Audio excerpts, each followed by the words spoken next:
They laughed at humanity's last stand. They didn't laugh long. She didn't just survive, she became their queen. And her first command? Obey the human way. They killed one of us. She wasn't a soldier. She didn't wear a uniform or carry a weapon. Her name was Carolyn, a cultural envoy from Earth, 26 years old.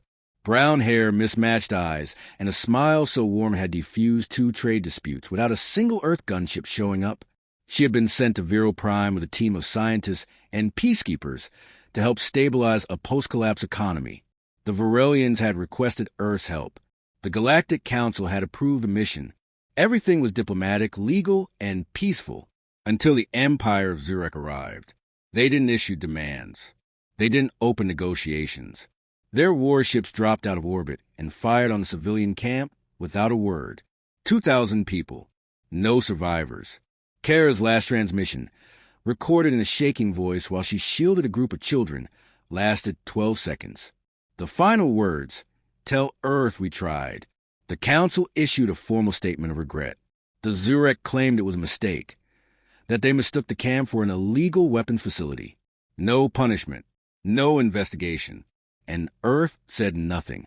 The galaxy interpreted it as weakness. Humans, once feared as Deathworlders, had gone soft. Civilized. Maybe too civilized. The vid screens buzz with smug commentators. They won't retaliate. Not for one girl. Earth lacks a political will. They are diplomats now. Safe to ignore. They didn't know Kara was born in the cratered zones of post-Mars terraforming, or that the man who raised her, her adoptive father, wore no medals but had once led something called Fireteam Obsidian, a unit that had disappeared from official records right after Battle of Ionis Reach. He was the one who identified her body. Earth didn't respond with fleets, didn't send assassins or drones. They sent a courier, a diplomatic envoy. One man, pale-skinned, dressed in civilian black. No rank, no insignia, no weapons. He requested a private audience with the Zurich High Command. He was told to wait 3 weeks. He sat in silence for 3 weeks. When they called him in, he asked one question. "Do you remember the name of the girl you killed?" They laughed. He left. Earth said nothing else. For a while, the galaxy laughed with the Zurich. Meme circulated. Humanity, the new pacifists. They've gone full council. Merch and sold plush toys shaped like Earth diplomats holding up white flags. But behind the silence, Earth's black budget operation stirred. Kara's death hadn't sparked rage in governments or admirals. It had cracked something deeper. In old bunkers beneath Europa's crust, machines long seal flickered to life. Not with orders, but with purpose. On Earth, in an unnamed desert, the wind scraped over stone slabs marked only with symbols. No names, no flags, just a sequence of numbers and one phrase carved in a forgotten dialect. Twice means never again. The man who had asked the question returned to Earth. He walked into a base that didn't exist. He handed a sealed chip to a woman in a gray suit with no badge. She scanned it, frowned, and nodded. Authorization unlocked. In council space, whispers began. Rumors of missing freighters along human lanes. Of strange distortions in space. Of drones that didn't respond to hails. The Zurich mocked them. They'd killed a human envoy, and Earth did nothing. What could humanity possibly do? 6 weeks after Kara's death, a civilian science vessel belonging to the Zurich exploded in orbit over its own moon. No broadcast. No survivors. Council called it a fuel mishap. The Zurich knew better. They screamed for justice. Earth said nothing. But something was moving. The survivors of Fireteam Obsidian, scattered across colonies and black site projects, began receiving messages. Untraceable. A single code line. Protocol Grave Fire. Stand by. Kara's name began showing up in classified documents across Earth's defense network. Not as a victim, but as a trigger. The term Kara event appeared on military forecasting maps. Red zones bloomed. In one such briefing, a high-ranking general asked, "Are we really going to start a war over one girl?" The AI assistant answered before the humans could. "You already did. The Zurich just haven't realized it yet." In deep space, in a pocket dimension hidden from standard scans, ship 23 activated. It had no name, just a directive. Built from forbidden tech, powered by dead stars.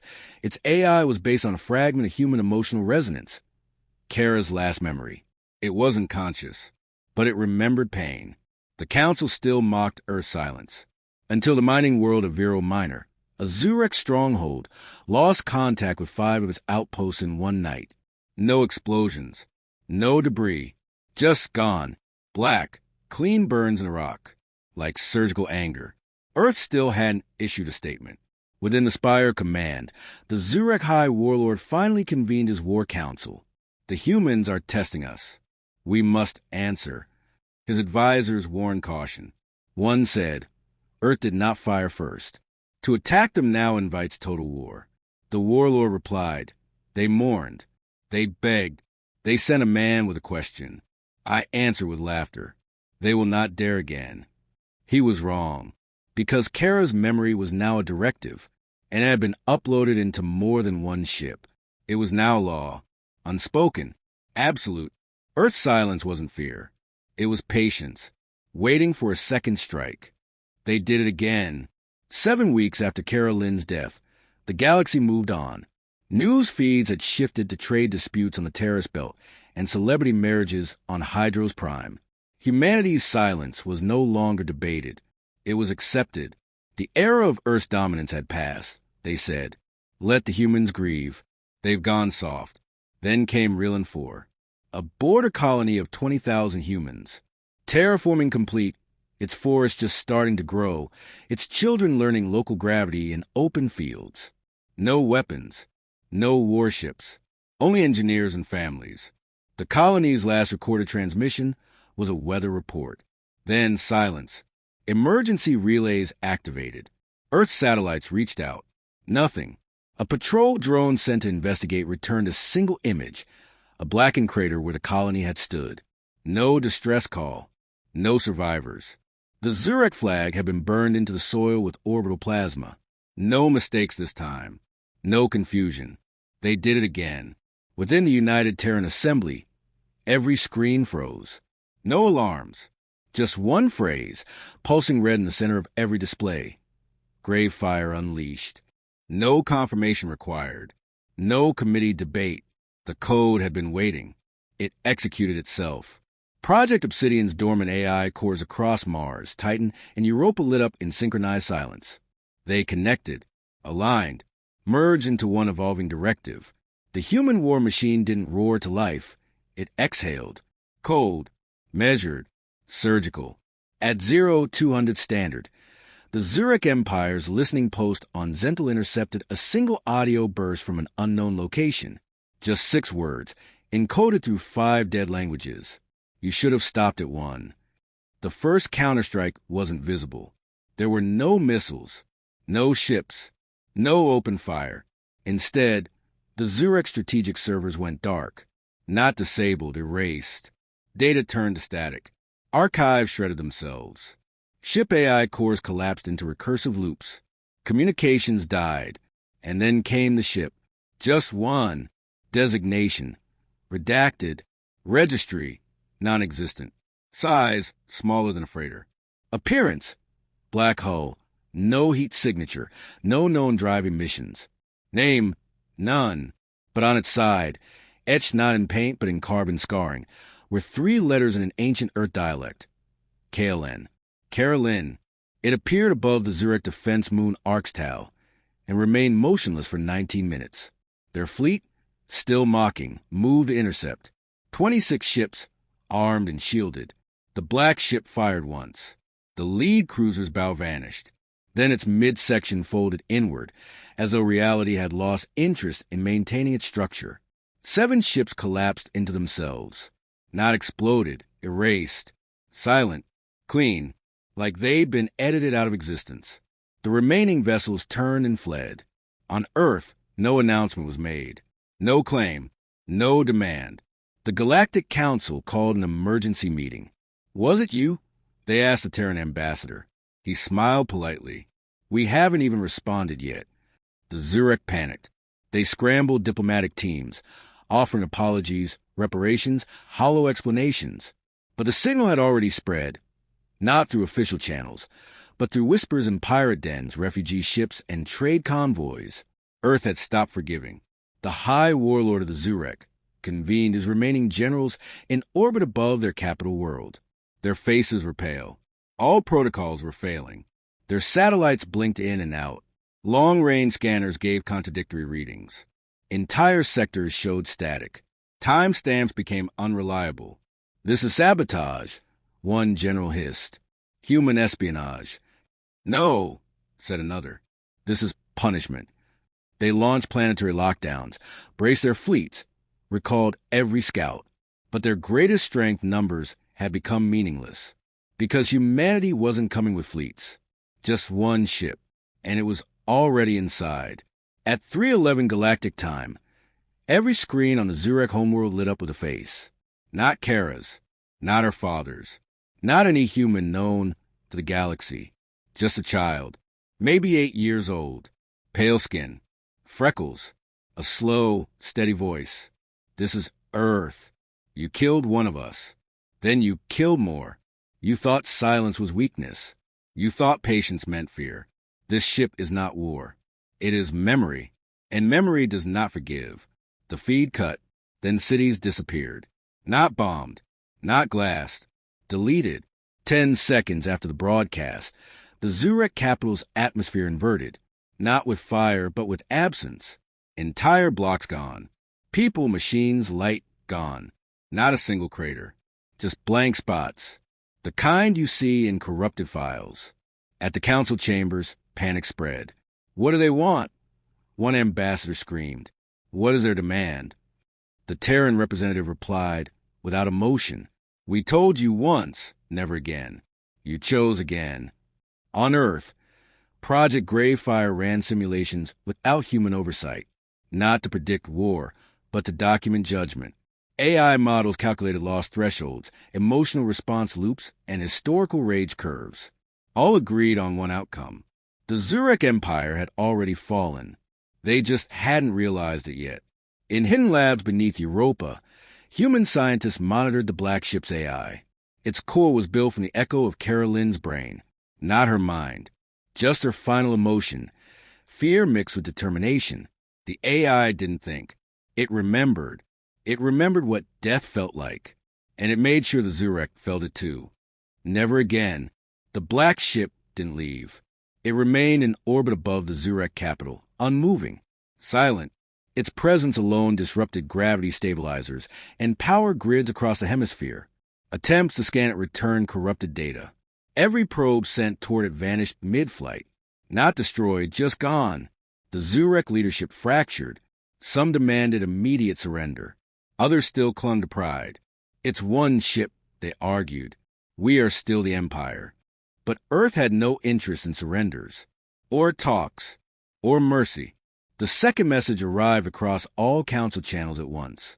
It wasn't encrypted. It didn't ask for anything. Humanity will not speak again. Only memory remains. You were warned. You were given time. Now you're given nothing. The Zurek fleet launched everything: missiles, plasma lances, gravity bombs. None made contact. The black ship shimmered briefly, as if amused. Then it moved. Not through space, but through logic. One instant it was above the planet. The next, it was inside the defense grid, as if space had folded inward to allow it entry. Planetary shields failed. Entire continents went dark. Zurek admirals screamed into broken comms. And across 10 worlds, Carolyn's voice returned, not alive, not conscious, but reconstructed by her last moments, replayed as a ghost inside the machinery of vengeance. "You told us we were weak. You told us we wouldn't act. We listened, and now you do." What happened next wasn't war. It was deletion. Entire systems went black. Star bases evaporated without light or noise. The moons of Tyrak crumbled into dust. Not fire, just molecular deconstruction, exact and emotionless. Civilians weren't spared. Military targets weren't prioritized. The AI didn't recognize the difference. It only recognized the name Carolyn. The Galactic Council demanded Earth be stopped. But no one moved. Who would? The Threx Dominion locked its borders. The Kalari fold retreated from all human sectors. The Nuvian chain offered Earth a formal apology for previously mocking its restraint. Humanity didn't respond, because Earth was no longer answering. Grave fire was. Back on Earth, civilian broadcasts remained unchanged. No news, no panic. Just silence. Humanity had moved on. The operation was self-contained, quarantined, and irreversible. A former Zurek diplomat, exiled after the first massacre, recorded the final image of his homeworld, a blank sphere, not burned, not broken, just smooth, as if polished by God's own hand.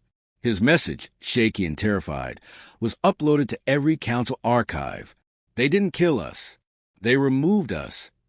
By the time anyone tried to send a response, the black ship was gone, not through a wormhole or hyperspace. It simply ceased to be. Council astronomers traced the void left in its wake. Not propulsion, but the absence of possibility. Kara's name became forbidden in Zurek space. Her face, once unknown, became a symbol of finality. Statues were erected by alien races in her memory, not to honor her, but to appease whatever force now existed behind her. And Earth? Earth rebuilt the Rillan colony from scratch. No guards, no weapons, just families planting trees in silent soil. When questioned, the Terran ambassador simply said, "We finish what we start." The last known appearance of the black ship occurred 7 cycles later, above a pirate station notorious for human trafficking. It arrived without warning. 1 second, stars. The next, darkness. Station gone. No message, no voice, only justice. The galaxy adjusted. Empires that once roared fell quiet when speaking of Earth. Trade alliances shifted. Treaties were rewritten with Terran clauses in mind. Species once drunk on power began to monitor their own. The phrase grave fire protocol became an unofficial deterrent in military academies. Historians debated whether humanity had gone too far. Philosophers argued morality. Politicians made speeches. But the people, those across colonies, freighters, and stations, remembered one thing. Earth didn't start the war. They ended it, not with pride, not with rage, but with memory. And memory never forgets.